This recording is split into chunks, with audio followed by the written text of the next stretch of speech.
ఒకప్పుడు సాజిద్ అనే చిన్న పిల్లవాడు రోజంతా ఆడుకోవడానికి ఇష్టపడేవాడు మరియు తన పనులకు దూరంగా ఉండేవాడు. ఒకరోజు తన తోటలో విత్తనాలు నాటటంలో బిజీగా ఉన్న ఒక వృద్ధుణ్ణి కలిశాడు. ఆసక్తిగా సాజిద్ ఇలా అడిగాడు, "నువ్వెందుకు ఇంత కష్టపడి పనిచేస్తున్నావు?" అప్పుడు ఆ వృద్ధుడు నవ్వి, "కాలం ఒక నదిలాంటిది. అది ప్రవహిస్తుంది మరియు ఎప్పటికీ తిరిగి రాదు. నువ్వు వృధా చేసే ప్రతి క్షణం ఎప్పటికీ పెరగని విత్తనం లాంటిది."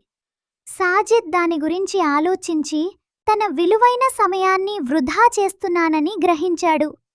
ప్రతి రోజును విలువైనదిగా చేసుకోవాలని నిర్ణయించుకున్నాడు.